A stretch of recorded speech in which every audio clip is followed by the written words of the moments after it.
Assalamualaikum warahmatullahi wabarakatuh. Alhamdulillahirabbil alamin wassalatu wassalamu ala asyrofil anbiya'i wal mursalin wa ala alihi wa sahbihi ajmain amma ba'du. Senang dan bangga Bapak bisa bergabung dalam kegiatan LKS. Bapak ditunjuk oleh OSIS sebagai salah satu dari pemateri, yaitu mengisi materi dengan judul Struktur Mekanisme Kerja dan Manajemen Organisasi. Sebelumnya Bapak ingin sampaikan dulu kurikulum vitae-nya. Unit kerja SMA Negeri 1 Cibimbing sejak tahun 2015. Mata pelajaran Bapak mengampu PPKN. Pendidikan Bapak S1 dari Universitas Negeri Yogyakarta. Perusahaan Bapak owner dari Apotek Afiat Pharma dan rumah di Dusun Kliwon, Desa Kecamatan Cibimbing. Email firdaus.ferry3103@gmail.com. Sebelum Bapak lanjutkan, mari kita sejenak mengingat ketika situasi pandemi ini salah satu guru kita dan pernah menjabat sebagai Wakasek Kesiswaan periode 2018-2019, yaitu Bapak Wawan Taraswarman, telah mendahului kita. Mudah-mudahan beliau diampuni segala dosanya dan segala amal ibadahnya diterima di sisi Allah Subhanahu wa taala. Bibarakati Ummul Quran. Al-Fatihah. Bismillahirrahmanirrahim. Alhamdulillahirabbil alamin. Iyyaka na'budu wa iyyaka nasta'in. Ihdinas siratal mustaqim. Siratal ladzina an'amta 'alaihim ghairil maghdubi 'alaihim waladdallin. Baik, langsung saja kita ke materi yang pertama, yaitu struktur mekanisme kerja. Pengertian struktur. Apa itu struktur? Adalah suatu diagram yang menggambarkan rantai perintah, hubungan pekerjaan, tanggung jawab, dan hierarki organisasi. Langsung saja kita akan melihat contoh dari struktur organisasi, dalam hal ini OSIS. Itu bisa dilihat yang paling tinggi yaitu kepala sekolah sebagai pelindung atau penasihat. Lalu berikutnya ada Wakasek Kesiswaan. Lalu ada pembina OSIS, dalam hal ini bisa jadi dipegang oleh Tubit Kesiswaan. Dan di sampingnya ada pembina keuangan. Dari sini kita bisa mengetahui, pertama, kepala sekolah adalah sebagai jabatan tertinggi di struktur organisasi OSIS. Artinya kita harus tahu bahwa kegiatan apapun harus dengan persetujuan dari kepala sekolah. Artinya sehebat apapun program kita, tapi kalau kepala sekolah tidak setuju, maka program itu tidak dapat dilaksanakan. Berikutnya, sebagai pelaksanaan langsung menangani masalah kesiswaan, yaitu ada wakil kepala sekolah di bidang kesiswaan yang dibantu oleh biasanya 2 orang tubit dan bisa juga menjabat sebagai pembina OSIS. Dan di sini ada juga muncul pembina keuangan. Mengapa? Karena segala hal kegiatan itu ada kaitan dengan masalah keuangan. Oleh karena itu, di sini OSIS dalam hal ini pengurusnya harus tahu sejak awal berapa anggaran yang akan diberikan oleh sekolah selama 1 tahun, supaya setelah tahu itu bisa menyesuaikan dengan program-program yang akan dilaksanakan. Misalnya kalau dulu kan ada dari SPP siswa. Nah, sekarang kan tidak ada. SPP diganti dengan anggaran dari BOPD. Maka dengan adanya penyesuaian itu, kalian harus bisa menyesuaikan juga dengan program yang akan dibuat selama 1 periode itu. Oleh karena itu perlu ada koordinasi dengan sekolah terkait, khususnya adalah pembina keuangan. Bendahara BOS barangkali di sini dan bendahara BOPD. Berikutnya ketua OSIS. Itu sudah jelas yang dipilih secara demokratis. Lalu ada juga wakil ketua 1 dan wakil ketua 2. Nah, ini menyesuaikan tergantung kebutuhan. Kita butuh berapa wakil ketua. Nah, pembagiannya bisa bebas. Apakah misalnya berdasarkan satu internal, yang kedua eksternal, atau wakil ketua satu membidangi 4 sekbid, yang lainnya 4 sekbid yang lainnya. Nah, itu terserah kesepakatan. Lalu berikutnya ada sekretaris dan bendahara. Dan untuk sekretaris bendahara pun sama, bisa ada wakilnya 1 atau 2, itu sesuai dengan kebutuhan. Nanti pembagian job deskripsinya atau tugasnya bisa saja misalnya sekretaris 1 menangani surat masuk dan surat keluar. Kalau sekretaris 2 misalnya menangani proposal, sekretaris 3 menangani administrasi yang lainnya. Berikutnya masalah bendahara misal. Untuk bendahara sama halnya, jadi bisa dibagi beberapa tugas supaya tidak menumpuk di satu orang. Misalnya untuk uang kas dipegang oleh bendahara umum, kegiatan oleh bendahara 1, dan keuangan lainnya oleh bendahara 2 dan seterusnya. Nah, berikutnya di sini di bawah ketua 1 dan 2 itu terdapat sekbid atau sekretaris bidang. Sekretaris bidang itu ada yang 8, ada yang 10, itu tergantung dengan kebutuhan di sekolahnya masing-masing. Nah, untuk sekbid terdiri dari yang 1 koordinator dan sisanya anggota. Untuk koordinator, alangkah baiknya diambil dari kelas 11 dan sudah pernah berpengalaman di kelas 10, dia menjabat bidang yang sama, sehingga ketika melaksanakan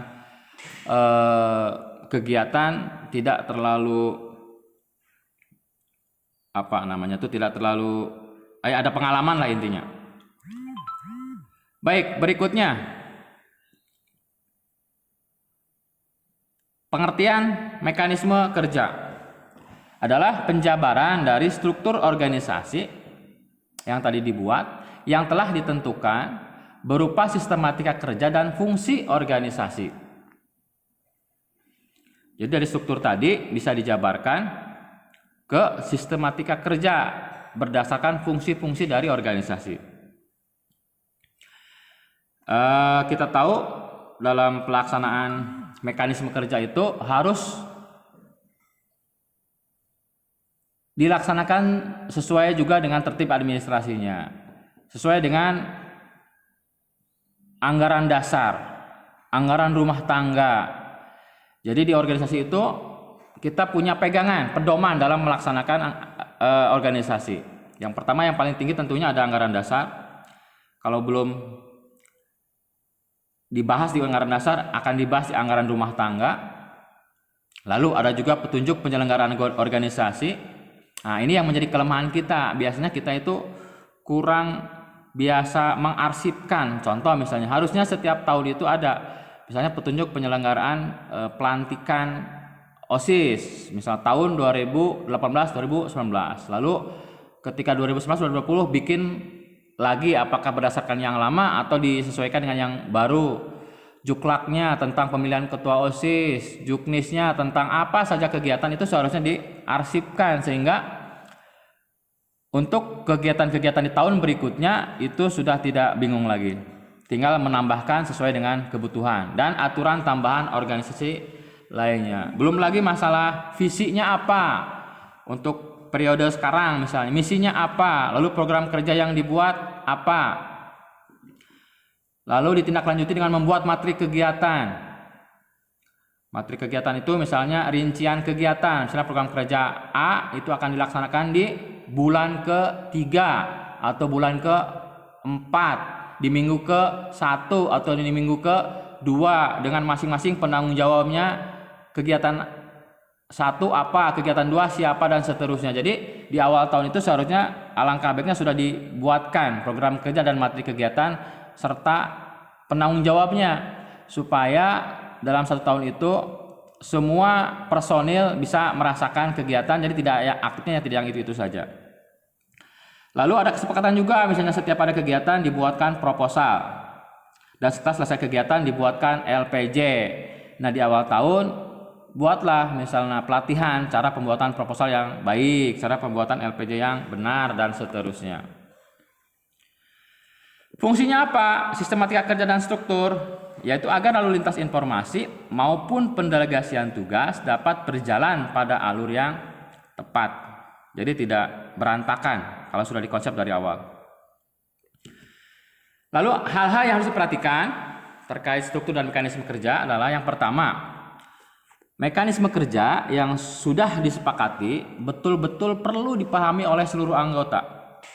Jadi seluruh anggota itu harus tahu, AD/ART-nya harus tahu, Juklak, Juknis, visi, misi, program, dan seterusnya itu harus tahu. Semua anggota harus tahu. Jadi agar paham apa yang akan dilakukan, apa yang harus dilakukan pada saat sudah menjadi pengurus OSIS setelah dilantik. Lalu yang kedua, akan lebih baik jika penyusunan dan penetapan mekanisme kerja yang dilakukan bersama oleh seluruh anggota, hingga mereka tahu persis alasan mengapa mekanisme tersebut digunakan. Jadi kalau bisa penyusunan dan penetapan mekanisme kerja itu dilakukan secara bersama oleh seluruh anggota agar semua paham. Berikutnya yang ketiga, mekanisme kerja itu akan menimbulkan birokrasi baru. Artinya hubungan garis komando lah, atasan bawahan. Hal yang perlu dihindarkan adalah polarisasi hubungan antara personal yang menjurus pola kekakuan hubungan. Artinya walaupun di situ ada sisi-sisi profesional, ada ketua, ada wakil, ada sekbid, ada koordinator, ada anggota, dalam beberapa hal itu dilakukan secara profesional. Tapi dalam keadaan-keadaan lain, pola-pola itu harus bisa bersifat mencair. Artinya jangan sampai ada istilah geng-gengan lah ya, artinya pengelompokan, ini pengurus harian, itu orang lapangan itu, dan seterusnya. Artinya suatu saat ketua bisa membantu misalnya sekbid dalam pelaksanaan kegiatan dan seterusnya, sehingga kalau terjadi kekompakan misalnya dalam suatu organisasi itu solid, maka kegiatan apapun itu akan dapat berjalan dengan mudah. Lalu yang terakhir, jika terjadi penyimpangan perlu segera mengadakan koreksi ya. Apalagi sebagai pengurus misalnya ada pelanggaran, itu harus segera dikoreksi dan segera diperbaiki, karena biar bagaimanapun OSIS itu adalah menjadi contoh atau teladan bagi siswa-siswa yang lainnya. Berikutnya masuk poin kedua, yaitu manajemen organisasi. Pengertian manajemen itu apa? Secara etimologis, manajemen adalah sebuah seni mengarahkan orang lain. Treatment people, the art of treatment people, untuk mencapai tujuan organisasi melalui proses perencanaan, pengorganisasian, pengelolaan, dan pengawasan sumber daya dengan cara yang efektif dan efisien. Ini Bapak garis bawahin yang efektif dan efisien. Apa artinya? Efektif itu adalah sifatnya hemat waktu, artinya waktu yang cepat. Efisien itu hubungannya dengan masalah anggaran. Jadi suatu kegiatan itu bisa berjalan dengan baik, waktunya cepat, tidak bertele-tele, dan juga biayanya serendah mungkin. Itu yang disebut efisien. Nah, fungsi manajemen apa? Ini kalau disingkat jadi POAC, yang P-nya planning, perencanaan, yang kedua organizing atau pengorganisasian, dan yang ketiga actuating, tindakan, dan yang keempat controlling atau pengawasan. Baik, Bapak jelaskan satu persatu. Yang planning dulu, nih kita suka ada quote nih, maju tanpa persiapan akan kalah tanpa penghormatan. Nah, untuk aktualisasi dari planning itu ada istilah SMART, S-M-A-R-T. S yang pertama adalah spesifik. Nah, kalau perencanaan itu harus jelas. Nama kegiatannya apa, sasarannya siapa, itu harus jelas. Yang kedua, measurable, artinya terukur. Keberhasilan itu terukur. Yang ketiga, achievable, artinya bukan angan-angan. Yang keempat, realistik, sesuai kemampuan dan sumber daya yang kita punya. Dan yang kelima, time, ada batas waktunya. kegiatan ini direncanakan misalnya di bulan berapa, minggu ke berapa, jam berapa, sampai jam berapa itu harus jelas. Itu yang disebut dengan planning, perencanaan. Lalu yang kedua, organizing. Ini ada quote juga, kejahatan yang terorganisir akan mengalahkan kebaikan yang tidak terorganisir. Jadi dalam hal organizing ini, pertama kita dibiasakan untuk melakukan pengelompokan, baik itu kegiatan, misalnya ini kegiatannya harian, ini kegiatan mingguan, dan beberapa adalah menjadi kegiatan bulanan. Misalnya pembagian organ organisasi, misalnya dari departemen, divisi, subdivisi, dan termasuk dari rekrutmen sumber daya manusianya. Ini juga merupakan hal yang penting. Misalnya cara merekrut jabatan koordinator sekbid itu diisi oleh kelas 11 dan pernah menjabat di jabatan yang sama pada kelas 10. Misalnya untuk jabatan ketua OSIS, calon ini sejak kelas 10 itu sudah mulai mempersiapkan diri, artinya tidak hanya fokus ke bidangnya saja, mulai belajar di bidang yang lain. Terus sudah mulai aktif memberikan solusi organisasi, sudah mulai aktif bergaul, bertanya kepada senior, kakak kelasnya tentang bagaimana menjalankan organisasi yang baik. Lalu yang keempat misalnya job description. Nah, seorang manajer yang baik di sini harus bisa membagi habis pekerjaan sesuai dengan keahliannya masing-masing. Jadi jangan sampai semua kegiatan dijalankan oleh satu orang. Nah, itu bukan hebat. Sekarang nggak ada istilah manusia super. Semua harus dilakukan dengan secara bersama-sama, dengan kolaborasi dengan sebanyak mungkin orang. Maka kemampuan ketua di sini bukan berarti harus mengerjakan semuanya sendiri, tapi adalah kemampuan membagi tugas sesuai dengan keahliannya masing-masing. Di sini ada istilah right man on the right place. Itu penting, menempatkan orang sesuai dengan bidangnya. Ya, dan biasakan kerjasama dan sama-sama kerja.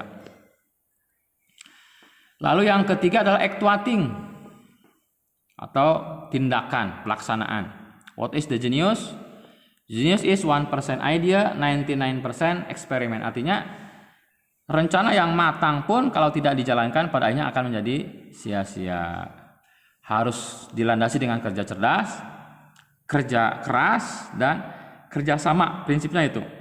Semua sumber daya yang ada dikerahkan untuk mencapai tujuan organisasi.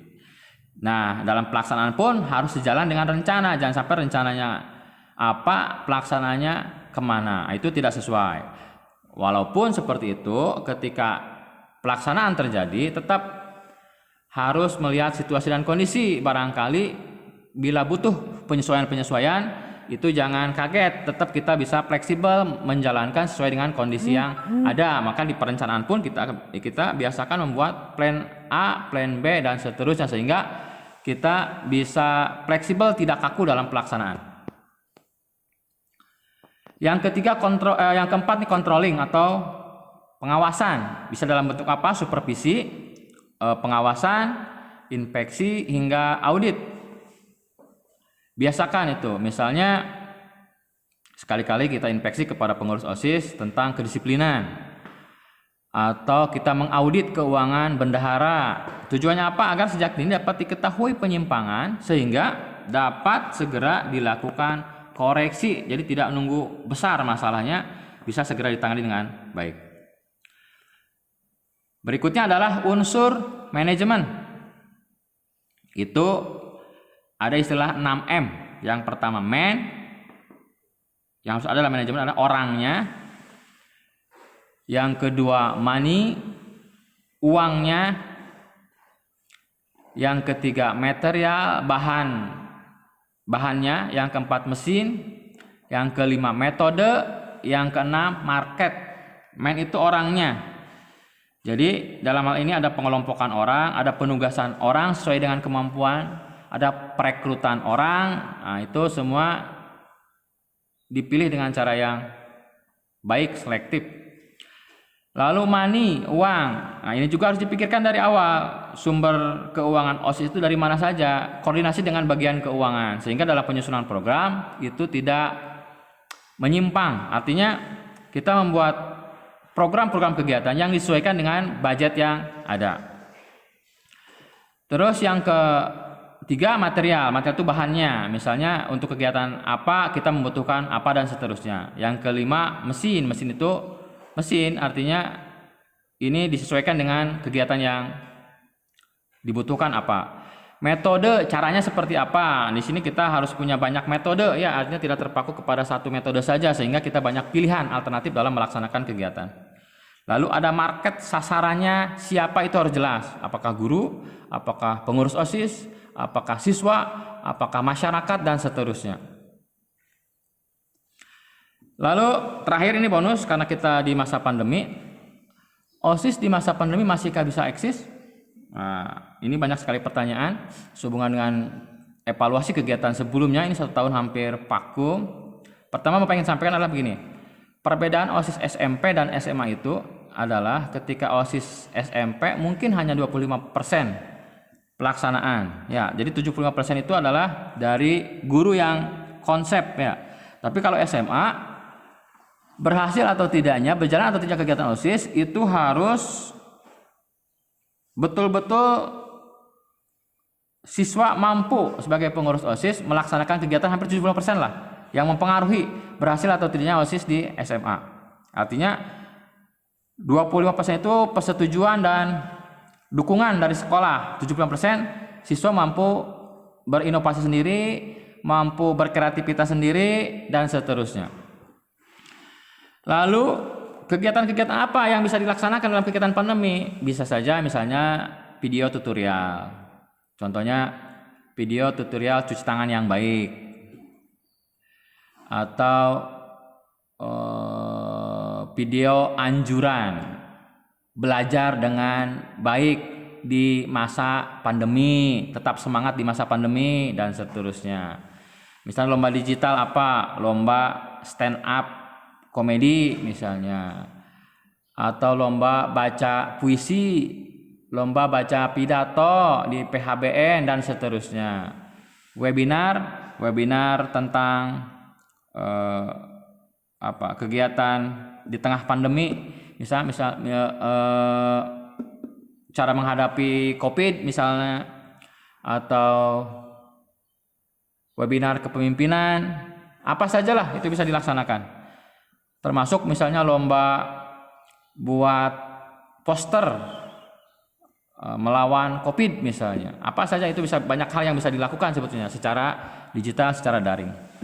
Pematerinya siapa? Bisa dari pengurus sendiri, bisa dari senior, bisa dari guru, bisa dari pihak lain, puskesmas dan seterusnya. Untuk hadiah misalnya nggak usah berat-berat lah, misalnya untuk lomba hadiah bisa sertifikat paling berapa 5.000 ya, atau misalnya pulsa 20.000 dan seterusnya. Jadi itu kita bisa sesuaikan, yang penting kegiatan tetap bisa berjalan dengan baik. Baik, terakhir tugas nih, Bapak ngasih tugas untuk seluruh peserta kegiatan LKS. Coba kalian buat program kerja tiap bidang di masa pandemi. Artinya antisipasi, kita nggak tahu nih pandemi mau sampai kapan, sehingga OSIS ketika nanti dilantik itu tidak dilantik cicing. Artinya tetap bisa berjalan menyesuaikan kegiatan walaupun di masa-masa pandemi. Ya, itu PR dari Bapak ya, silakan dikerjakan. Jadi kalian bisa buat program kerja yang normal, reguler, dan program kerja yang disiapkan untuk masa-masa pandemi. Baik, barangkali dari Bapak cukup sekian. Mohon maaf ini dengan segala keterbatasan, barangkali ada yang kurang jelas. Nanti insya Allah kita akan follow up di lain waktu, di lain kesempatan. Sekali lagi mohon maaf atas segala kekurangannya. Terima kasih atas segala perhatiannya. Billahi taufiq wal hidayah. Wassalamualaikum warahmatullahi wabarakatuh.